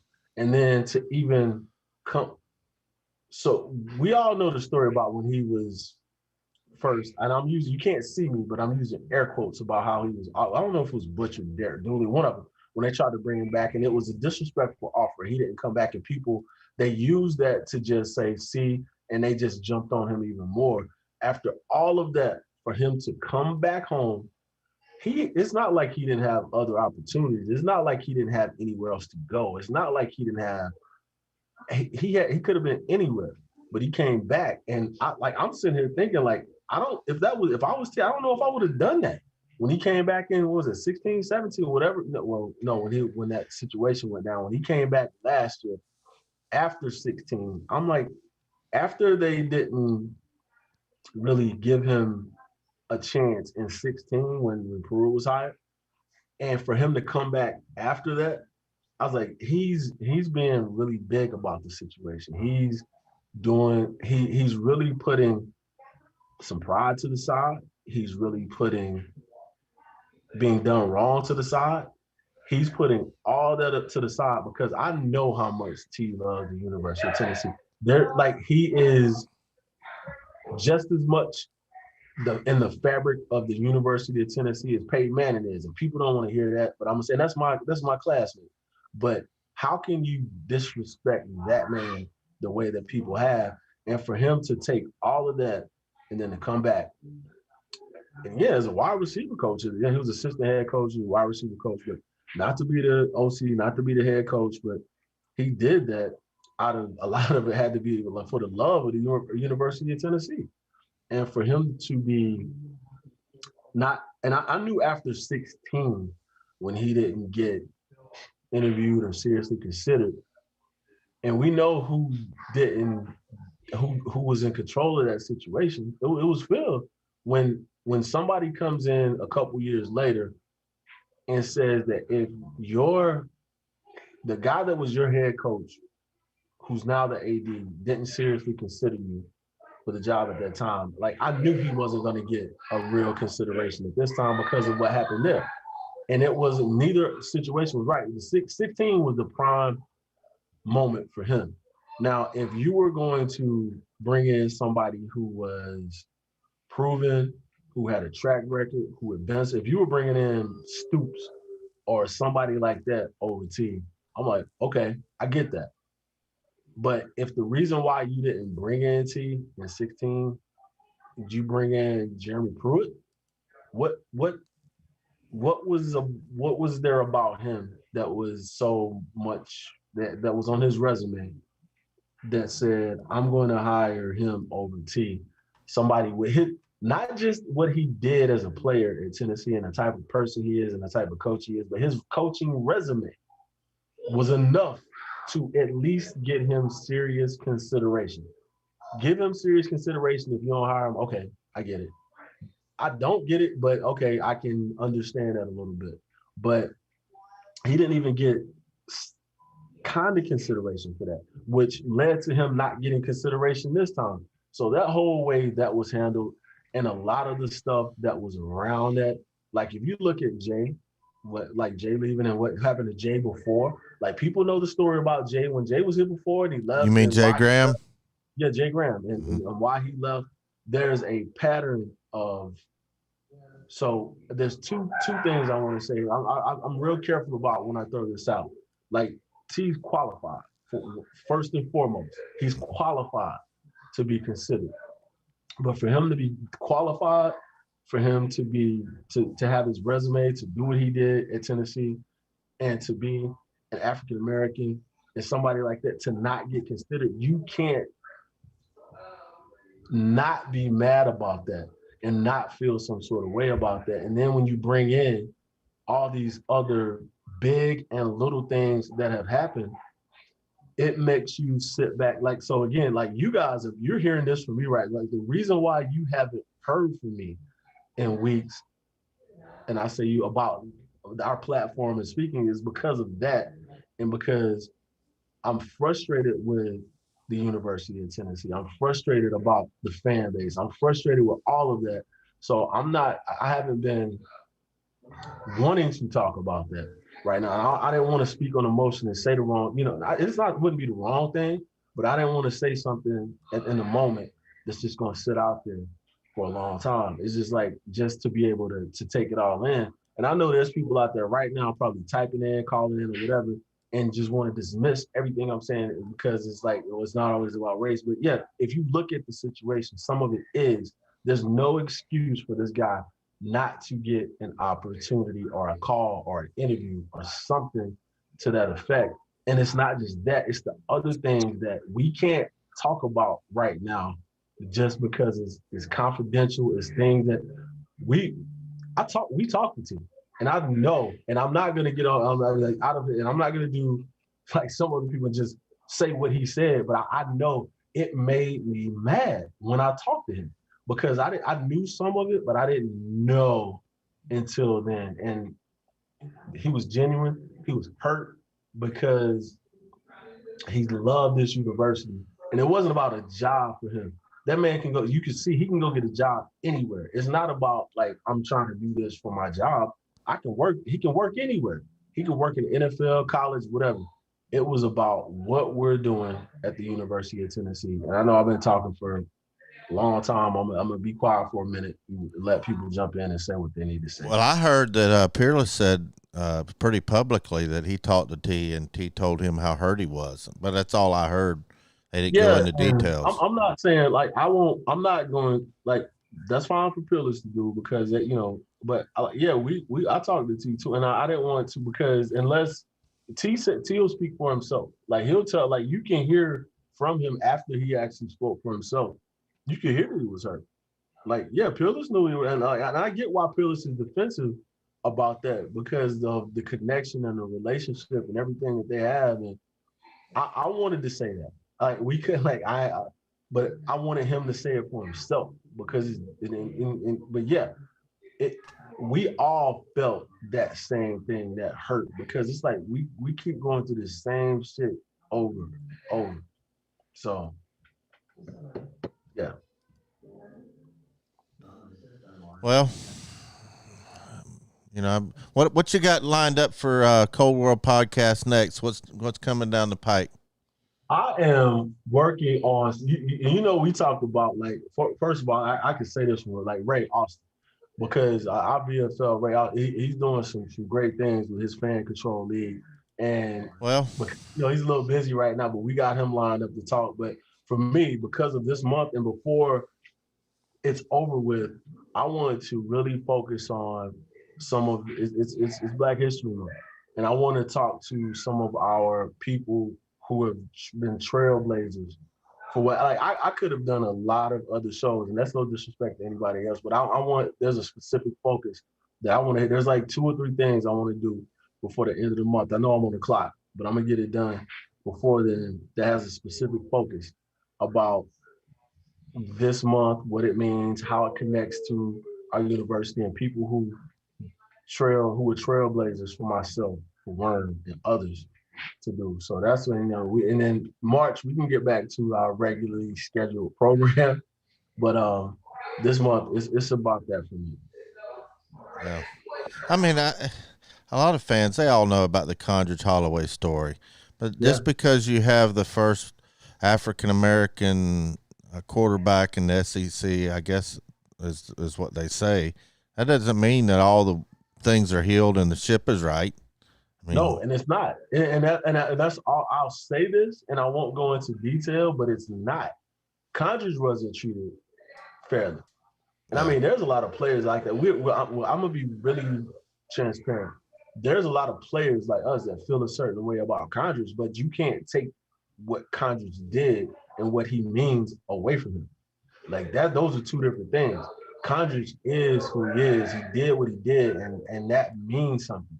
What happened after that doesn't impact what Condredge is and what he did. So, and like everybody doesn't have the same like opinion about him either. So, but Condredge, he's legendary, he's iconic, and he deserves a certain level of respect that he hasn't gotten from the University of Tennessee. Yeah. Jenny Van, one of our bestest Vol fans down in Florida, gets a question for both of you on Facebook. Do you think being on Pruitt's coaching staff hurt his chances of being considered for the head coaching job? Who was this? T. Martin. It shouldn't have. I don't think it did, because Pruitt didn't have any top. Like, no, I don't, like with White. I don't think that should have been a deterrent at all. It's like, if anything, it should have helped him, because one of our strongest units was his unit. The way he recruited, the way he went about his business, he was the assistant head coach. Like, everything about that was a plus for him. And it's like it didn't mean anything to Danny White. Yeah. Do you think this was just a safe bet for Danny White? Do you think that why he hired? I think the minute that Danny White got, now in retrospect, and Deuce said it. Like, now that I think about it, the minute that Danny White didn't really seriously consider anybody else, he was always going to hire Josh Heupel, unless he got this big whale or two. And I don't even know how hard he went at them. He was always going to hire Josh Heupel, because I've done this in life, in work, and everything else. When I'm going to a difficult situation, I'm taking people I know and I can trust into that difficult situation. We have some murky times ahead of us. So he's going with somebody that he knows and can trust, good, bad, indifferent, or whatever. He's bringing somebody that he knows into that fight. For that, I can't really knock him. I hate how that affects other people and everything else. But he knew that this is going to be some tough times. I know what this man is. If I'm going into a fight, I'm gonna go with somebody that I know what they is, and what they are, and who he is. I'm going to read some comments on Facebook. Maurice Couch says VFL. I think he's referring to you and Billy, Jeff Coleman. Alan Gilreath says T should have at least got an OC job at the very least. Yeah. I would have loved to see T come in 2016 as head coach, says Chip Garrett. That was the time. 2016 was the year he should have gotten the job. Yep. Oh man. So what else is? I guess I don't see any callers or anything. We just got on here, Jeff, just to hang out with everybody on Friday. And I texted you earlier, and then you asked me what time, and then you didn't even respond. No, what was funny about my niece and nephew over here, and I was gonna bring my nephew in. They're kind of like floating around, watching me do my thing. So my wife is like looking at me mean, but I was like, Worm and Bobby, they're just like, I got to get on here for a little bit. I got to go, but I had to get on here and run my mouth for a little bit though. But I appreciate you reaching out though. So we got some stuff that's coming. So don't think that. No, I've been feverishly writing and getting ideas. You know, I know. You see them coming. We got you. Did you ever settle on the logo and everything? Are you settled on that? Yeah, we got the logo.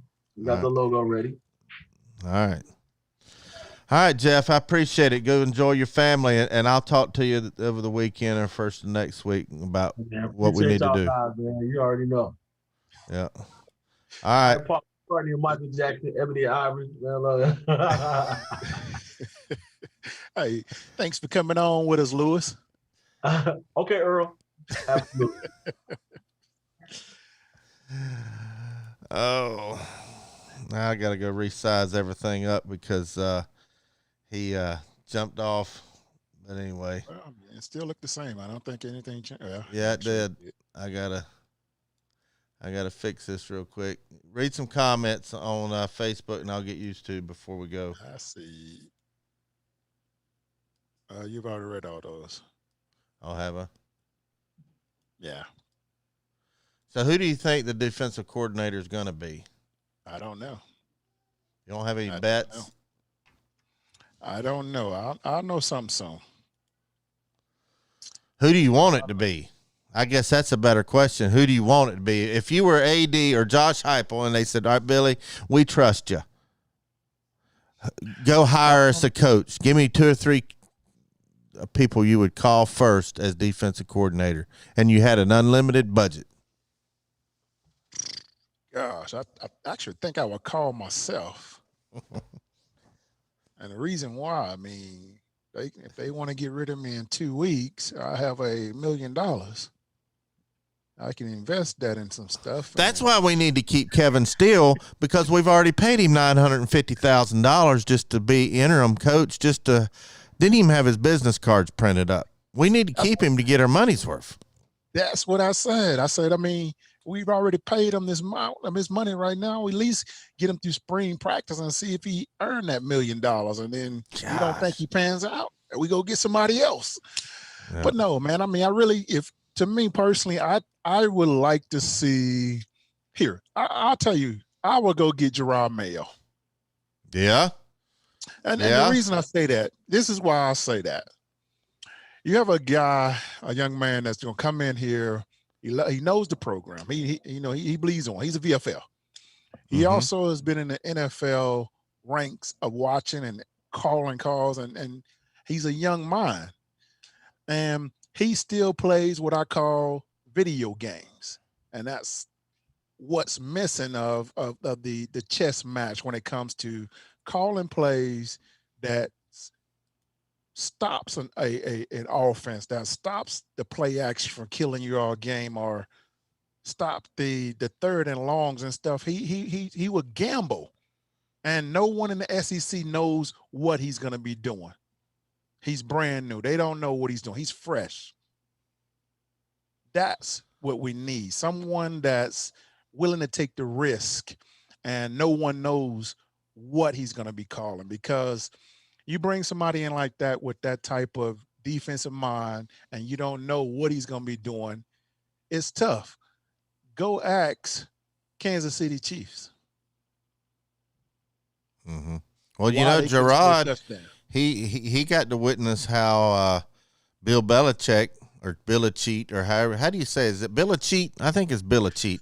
Bill Belichick, how he got to run a program, and that's where Nick Saban cut his teeth and learned, was under Bill Belichick. You know, Nick Saban's got to be cheating if he coached under Bill Belichick. Hey, I'm just telling you, man. I mean, it's just it's that's the kind of mind I'm looking for, and that's the kind of mind I was looking for when I was saying we need an offensive-minded coach to come in. So I need a defensive-minded guy that's brand new, that no one knows what he's going to be putting out there. Like I said, I mean, I take myself because they don't know what I'm going to call out there. All they know is my boy is going to be having fun on the field. Yeah. Well, we got a caller, Mike. Let's bring him on before we go. What you got for Catfish and Billy? You want to talk about T. Martin? Oh, what's going on, guys? How you doing? Yes, I was listening to some of your comments earlier, and I can see where you guys are coming from. I mean, I really do. I guess another question for you, Catfish or Billy, how would it be if they would have gave him this job and things didn't turn around? Would that have hurt T in the long run also, or am I just looking at it in a different I said that. objective here? I said that up there in the studio to Billy when we were talking in private. I said, I didn't want T to get this job for T because I think that put him in a bad situation. But if anybody could do it, hey, that's ballers want a ball in any circumstance. And they don't care what the situation is, that they're going to show out. And if they're a good coach, he's a good coach. But man, I didn't want it for T. Well, here, I'll tell you this here. It becomes the journey that he wants. It becomes a situation where he gets what everybody said he doesn't have. He has what's called experience now as being a head coach. And let's say that, hey, he don't pan out. He goes 6-6, 7-5, or then he have a 4-8. But the one process that always happen with those types of coaches, the kids love them. The kids love him. The next place he goes, the unit with the president or whatever, and they realize that this guy here can bring in these kids to this school. That's what it all matter. I understand the wins and losses and stuff, the way things goes now. But if you don't have a coach that the kids like, can't communicate with, it's not going to be a successful program. And that's what has been happening the past decade with the University of Tennessee. Yeah, I understand that, Billy. I sure do. You know, I called, I guess, a couple of weeks ago when you were all on and discussed with you about the passion, that's been missing. Yeah. And I like Catfish in a way. I can understand where he comes with it, and I understand your point of view with this also. The only thing I would guess I would dread if he would have got this job is the what do you call them? I guess the higher ups at UT and the boosters. We lost a caller. Oh, man. Oh, that was a good call. You know what happened? My phone went dead. Oh, darn it. How your phone go dead? I had it plugged in too, Billy. Yeah, you must have been on 1%. No, I was on like 9%. I got to get you a quick charger, man. Golly. Call back in some other time. That was a great call. And I remember him when he called in before. Dadgummit. Billy, I had it plugged in the whole time. That was a good caller, man. I like those are my favorite callers too.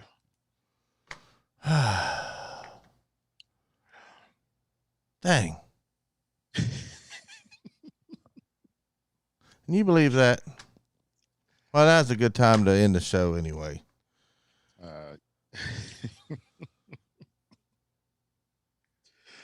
Hey, for all you guys that got that 100-year-old heating and air unit and ridiculous electric bill, Blue Water Climate Control is giving away 20 furnaces or air handlers with a complete system install. Now is the time to get a new heating or air unit. Customers have saved as much as $1,000 to get the offer. All you need to do is call 865-299-2290 or go to bluewaterclimatecontrol.com to book online. They'll come give you a quote on your new American Standard heating and air system. They're only giving 20 of these away during the month of February, so you better hurry up. We don't need one in the Volunteer Roadshow because they came out and cleaned their ducts. They came out and serviced our air conditioning unit. But if we did need one, I'd be calling them up in February. You know that, Billy? And Jeremy, he's a big supporter of UT Athletics. He sponsors a lot of radio shows that talk about UT Athletics, podcasts, and the like. And he sponsors Volunteer Roadshow. And we thank you, Jeremy. And the best way to help us out is to, when you go do business, call Blue Water Climate Control. Go to Tennessee Tap House and order a beer and say, hey, you know what? I seen y'all on Volunteer Roadshow. Go to Hound Dogs. Tell Jesse, hey, they been hearing about you on Volunteer Roadshow. Go to Orange Mountain Designs and say, man, I heard you on the Lady Vol postgame show. That's how you help us the most, and it helps us put out better content. And I hate that I dropped that call. I won't do it again. You promised to call me back next Friday, caller. I'll have my phone charged. Quit laughing, Billy. It ain't like you ain't ever had your phone die right in the middle of a conversation. Don't even act like it. Hey, Chip Garrett over here. He said, you can use my phone, Catfish. Jeez. He said, can you phone a friend?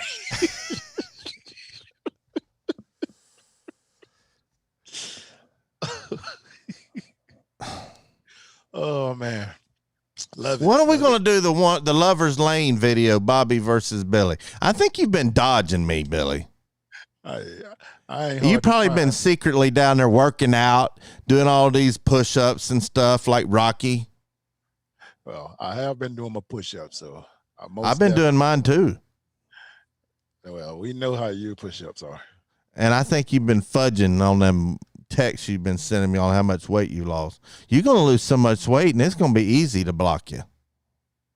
I think what we need to do, before we do the block, because this, things break when it's cold, like bones. Metal breaks. I used to drive a truck up in Alaska, and man, I had metal airlines, glad hands would break off. I mean, you don't want to do anything when it's too cold. And I'd hate to have you break your finger or your thumb or your ankle because it was so cold. Hey, I got insurance. Yeah, well, I don't. And I got some Little Debbie's being sent to me by Little Debbie McKee Foods in Collegedale, Tennessee. I'll put a box. Hey, if I put a box of them oatmeal cream pies, there is not an army that'll be able to get by me. Man, they own you over here. What'd they say? I'm not even going to look. Hey, Bob Shutt said, I can send you a phone charger. I got one right here. It just ain't charging. Hey, Jenny Van said, yeah, it sounds like you need a new charger. I do. I didn't check for that little tweet when it plugs in. You know what I'm talking about? I guarantee that's what it was. I should have checked. That's my fault. But anyway, back to the Bobby versus Billy videos. We hadn't done anything in a while, and I'll be down there next week sometime. But I think we need to do bowling. Can you bowl?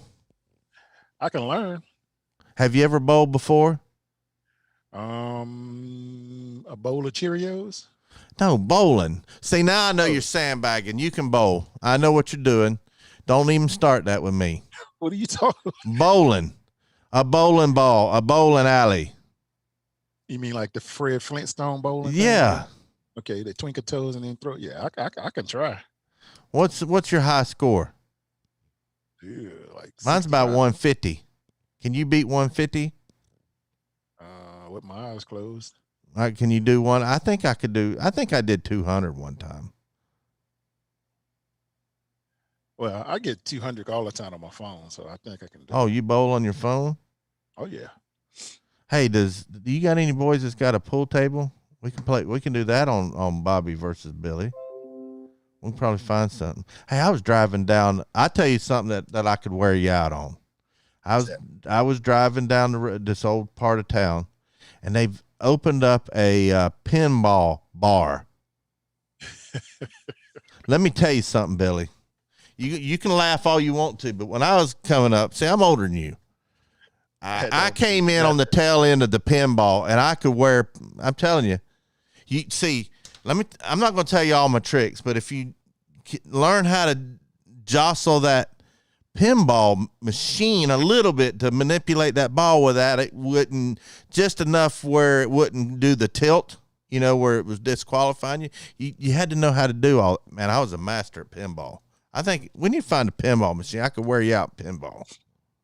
So basically, you what you're saying is you have to cheat to win. No, that's not cheating. That's part of pinball. Well, I have to let you win in something. So, I mean, I'm trying to alternate, let you win, then I win. You won in cornhole last time. Yeah, I'm alternating. So it's my turn. What can I beat you in? Bowling? So can you bowl for real? I need to know if you can bowl. I mean, I can learn. I'm telling you, man, I'll figure it out. Can't be that hard, just throwing a ball down the aisle, I guess. Bowling's a white boy sport. You know that, don't you? I mean, it doesn't matter what it is. I'm still gonna win regardless. All right. You keep talking. I said I was gonna just win, lose, but I'm tired of losing. So you're saying you threw that horse game in basketball. Is that what you're saying? Go back and rewatch it and you tell me.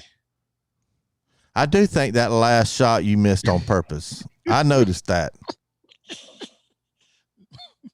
I was sandbagging. I mean, nobody miss off the backboard. Now, I wanted you to beat me fair and square. Are you really saying you threw that? I mean, ask Isaac, he'll tell you.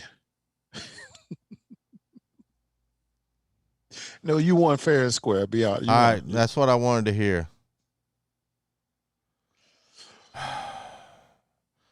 Somebody just put something in. I need some suggestions. Somebody said golf. I could beat you in golf. You'd be like Charles Barkley out there, and I'd be like Phil Mickelson. Hey, all it takes is give me a 24-hour grace period, and I guarantee you'll be mad. I used to be an athlete, Billy, back in the day. I never played any sports, but I was athletic. Hey, I haven't lost a touch. Just about 60 pounds lighter. Bob over here on Facebook says, if you're not cheating, you're not trying. That's Alabama football. And Hey, Mark Taylor said, just remember the movie Tilt. Got to watch that bumping. Yep.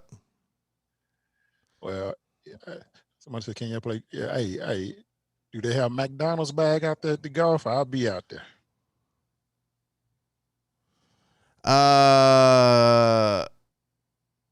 Let's see. Some over here on YouTube says, you're calling in next Friday. All right, Henry, I'm holding you to it.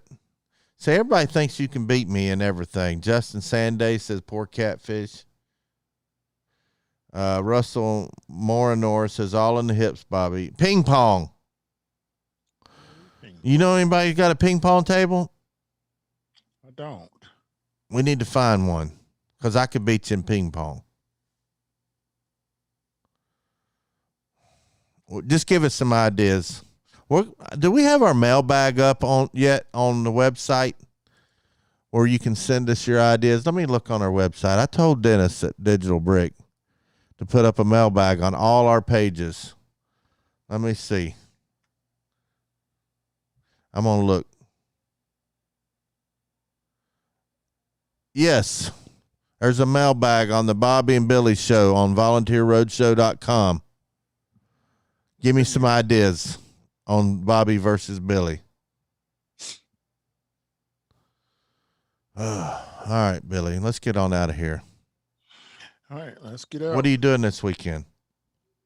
Absolutely nothing. I probably actually I got to put this stuff together.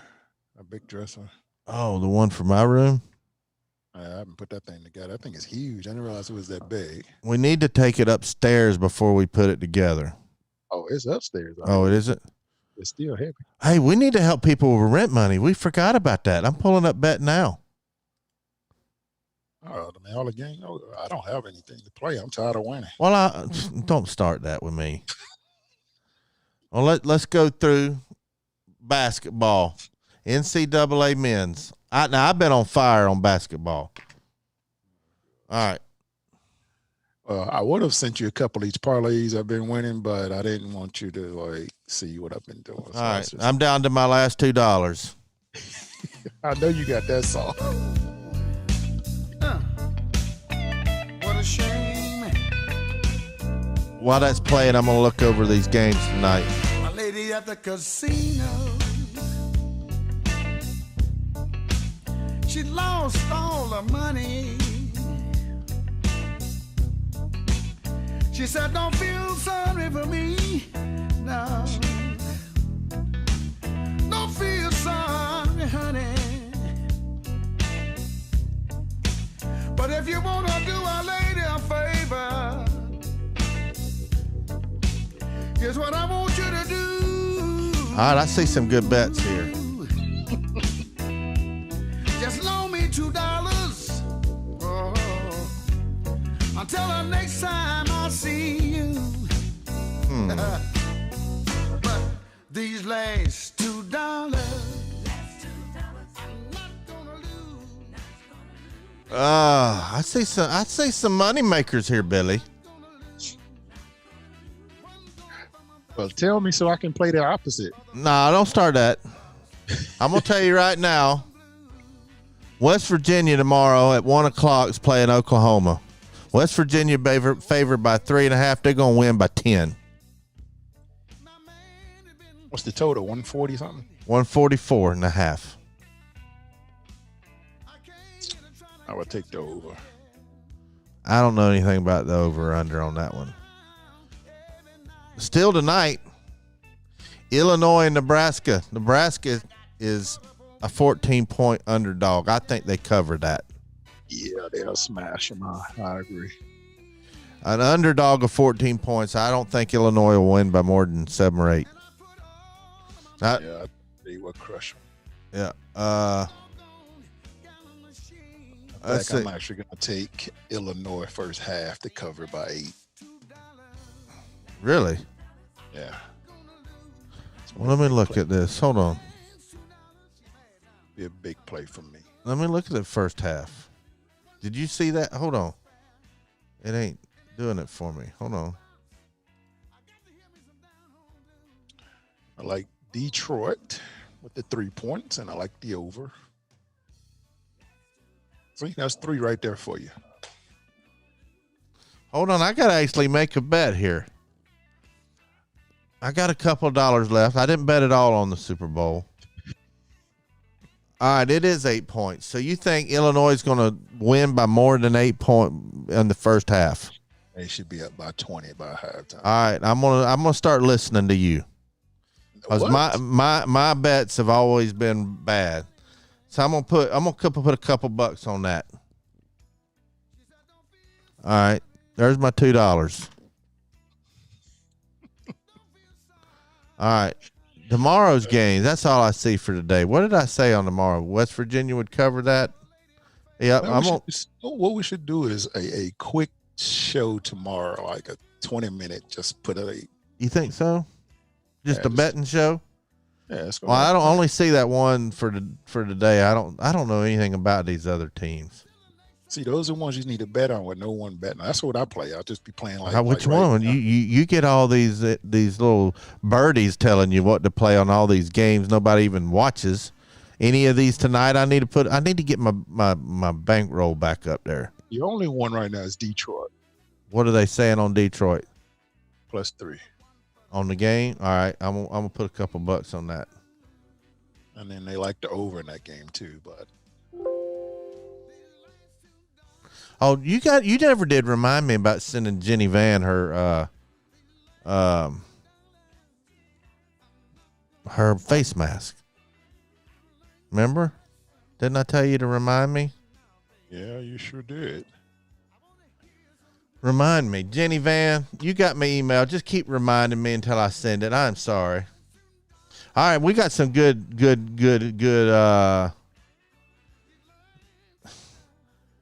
suggestions over here on Facebook.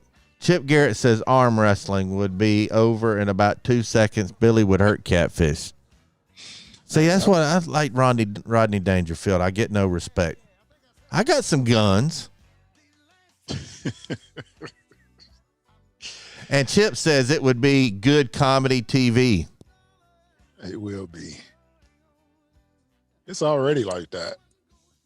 Jenny Van says foosball. I was the king of foosball. So you're getting me back into my wheelhouse in the 70s. Miniature golf. I would wear Billy out on miniature golf. Yard darts. I might poke your eye out, Billy. How do you even play yard darts? I know they're like big old darts you just throw up and you got to like land in a circle or something. I don't even think they make them anymore because they're so dangerous. I've never heard that one. Yard darts? You've never heard of yard darts? Nope. I remember having some as a kid, but we just threw them up in the air just to watch them land and stick in the ground. They were metal. I'm sure somebody sued somebody to the moon and back is why they don't make them anymore. Air hockey. Yeah. Billy, I'm telling you, there's four Bobby versus Billy videos right there that I would be victorious in right there. They've got an air hockey machine down at where we went out to eat. What's the name of that place? Got the bar. The main event. Main event in Knoxville. We'll just have, and they got bowling there too. We'll film a couple of videos. We could just go down. That's what we need to do. Go to the main event. They got all kinds of things we can do. Bobby versus Billy videos. I got bowling, air hockey, free throw shooting. What else they got there? Video games. Guess I need to go learn how to bowl now. Don't start that. I already know you hadn't know how to bowl. See, you download this bowling on my No. Huh? You've already been bowling since when I was there last. You went bowling. I didn't. I just went. No, you went and bowled. I went. You know, the last time I went, like 10 years ago. Yeah, well, it would be. I mean, it's gonna be easy. I know. I mean, I like I said, I don't think I'm gonna let you win anything else because.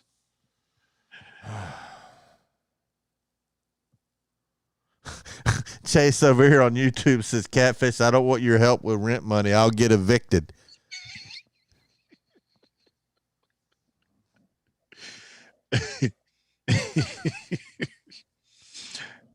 Oh, man. Please don't. Please don't.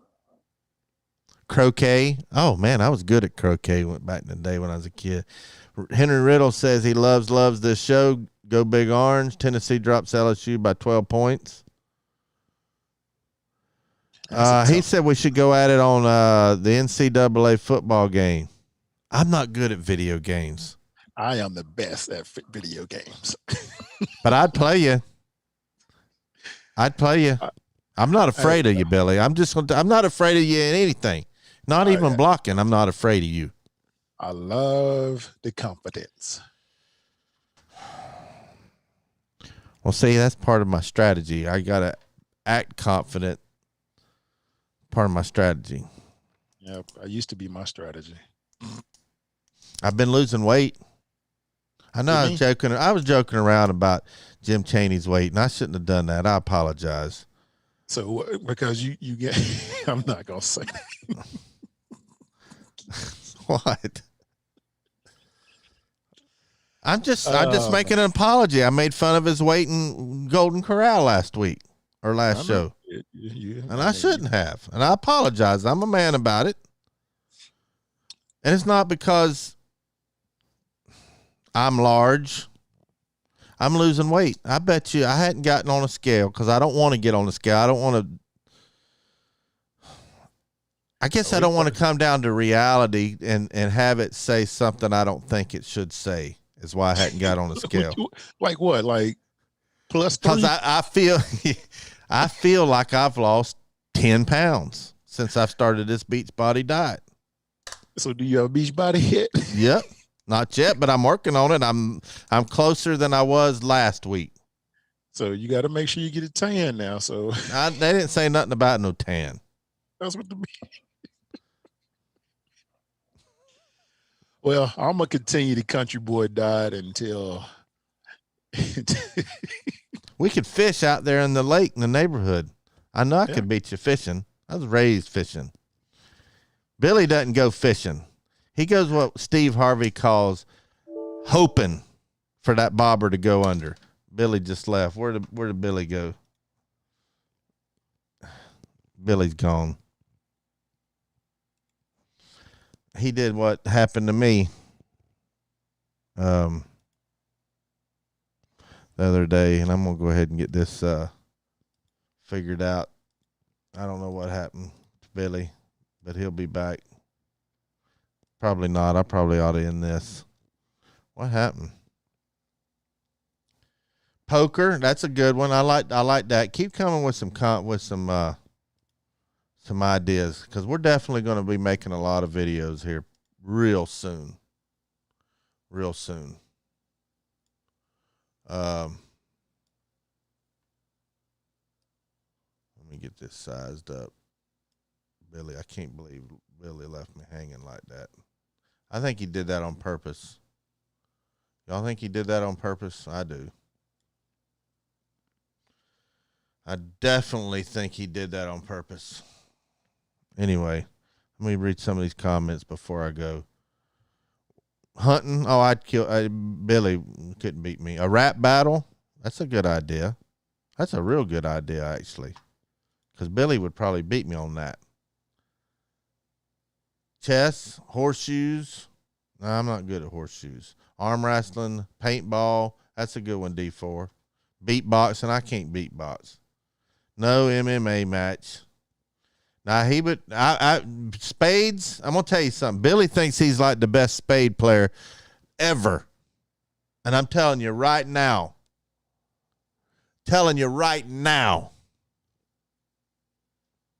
I've got a good spade game. I can play spades. Parking lot pimping. Billy would beat me on that. Definitely beat me on that. Four-wheeler racing. Food eating contest. Billy can eat, though. So can I. All right, guys. It's been fun. Enjoyed all the calls. Enjoyed all your comments. Don't forget to